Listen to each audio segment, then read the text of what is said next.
Ada seorang anggota parlemen Dewan Perwakilan Rakyat yang keberatan dengan peredaran film ini karena menurutnya film ini tidak senafas dengan versi Islam tentang pengorbanan putra Nabi Ibrahim. Bagaimana tanggapan kita? Tanggapan Dr. Bambang Nursena atas pro kontra film His Only Son yang mana Aceh Hasan Syadzili, Ketua Komisi 8 DPR RI, minta penayangannya dihentikan. Pertanyaan yang masuk kepada saya secara khusus tentang kontroversi film yang berjudul His Only Son. Film ini menceritakan tentang ujian iman kepada Abraham untuk menyembelih putranya yaitu Ishak. Ada seorang anggota parlemen Dewan Perwakilan Rakyat yang keberatan dengan peredaran film ini karena menurutnya film ini tidak senafas dengan versi Islam tentang pengorbanan putra Nabi Ibrahim. Bagaimana tanggapan kita? Saudara-saudara, dari sudut pandang hukum, sebenarnya Indonesia itu adalah bukan negara Islam, bukan negara agama, bukan negara teokrasi. Karena itu sebetulnya tidak boleh membawa satu pandangan keagamaan dan memaksakannya ke ruang-ruang publik. Kita harus membedakan antara mana forum eksternum dan mana forum internum. Setiap warga negara berhak untuk mengekspresikan keyakinannya, apalagi hanya berhak untuk mendapatkan tontonan yang sesuai dengan agamanya. Maka sebetulnya statement dari anggota dewan yang menuntut agar film ini ditarik dari peredaran itu sesungguhnya merupakan tuntutan yang bodoh dari sudut pandang hidup kebangsaan kita yang bernafaskan Bhinneka Tunggal Ika dan dasarnya adalah Pancasila, yang jelas bukan negara agama tetapi juga bukan negara sekuler. Bukan negara agama artinya Indonesia tidak didasarkan atas satu agama tertentu seperti sistem teokrasi. Bukan negara sekuler artinya dalam penyelenggaraan negara kita tidak boleh mendepak sama sekali asas-asas spiritualitas yang bersifat multi agama, multi keyakinan untuk menyelenggarakan Indonesia yang sangat majmuk ini. Itu pertama dari sudut pandang hukum. Karena itu dalam konteks demokrasi, tuntutan yang semacam ini membahayakan kehidupan demokrasi. Yang kedua adalah mengenai statement bahwa anggota dewan ini mengatakan kalau versi film ini bertentangan dengan ajaran agama Islam. Mungkin dia kurang belajar agama Islam sendiri. Karena dalam Islam tidak ada versi tunggal tentang siapa putra Ibrahim yang dikorbankan. Al-Quran sendiri tidak menyebutkan nama anak yang dikorbankan itu. Di dalam Al-Quran hanya dikatakan fabasyarnahu bigulamin halim. Sesungguhnya Tuhan telah menggembirakan dengan Ibrahim seorang anak yang amat sabar.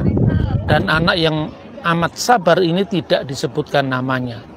Tentu sebagai seorang non-muslim saya tidak boleh terlalu jauh mencampuri tafsir agama Islam.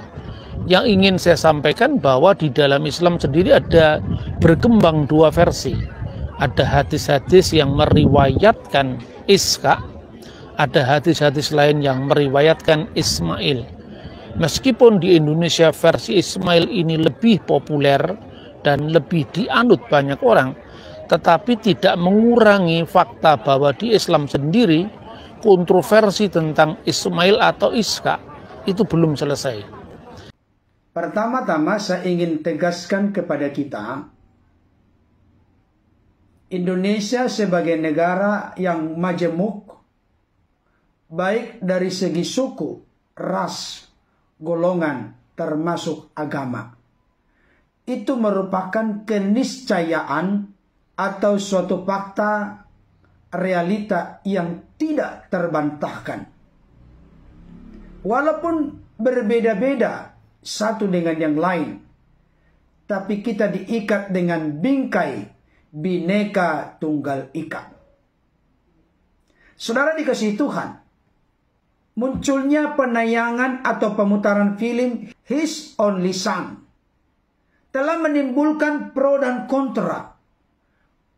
Bahkan promosi gratis penayangan film His Only Son ini semakin luar biasa karena ada reaksi dari oknum-oknum tertentu yang tidak setuju dengan penayangan film ini. Dan yang paling membuat hati kita miris sekaligus memprihatinkan adalah yang meminta secara khusus, secara langsung, supaya film His Only Son ini dihentikan penayangannya bukan dari kalangan masyarakat biasa, tapi dari orang yang mengaku diri sebagai wakil rakyat yang dipilih oleh rakyat tetapi tidak mewakili rakyat secara keseluruhan. Saya ingin tegaskan khususnya kepada oknum anggota DPR model Bapak terkasih AC Hasan Syadzili ini perlu kembali belajar wawasan kebangsaan, bagaimana menghargai realita kenyataan kemajemukan yang ada, keperbedaan yang ada termasuk dalam konteks keimanan, kepercayaan, keyakinan, atau dalam konteks agama. Hal ini menjadi penting supaya oknum-oknum yang minta penayangan film His Only Son ini dihentikan memiliki rasa toleransi sekaligus yang pertama-tama dan yang utama memberikan contoh dan teladan kepada seluruh rakyat Indonesia. Janganlah ketika Anda sudah duduk menjadi anggota DPR, Anda lupa kacang pada kulit, Anda lupa daratan.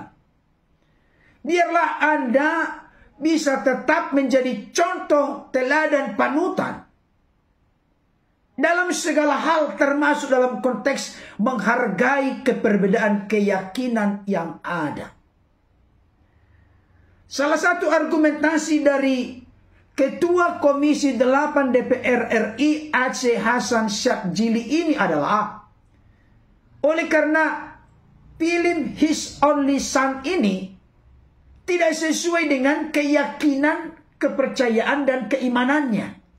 Padahal jelas dikatakan kisah Abraham di mana diuji imannya oleh Allah itu dari perspektif Bible, perspektif Alkitab. Kalau memang tidak setuju dengan penayangan film His Only Son ini, yang pertama, jangan ditonton. Yang kedua, silakan buat film dari versi keyakinanmu. Tidak masalah.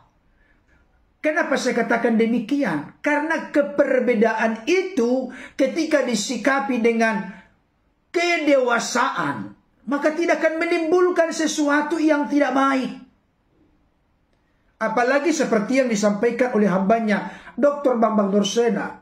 Indonesia ini bukan negara agama, bukan juga negara sekuler, tapi negara yang bernapaskan nilai-nilai keagamaan, di mana harus dihargai keperbedaan dari nilai-nilai keagamaan yang diakui dalam wilayah hukum Negara Kesatuan Republik Indonesia.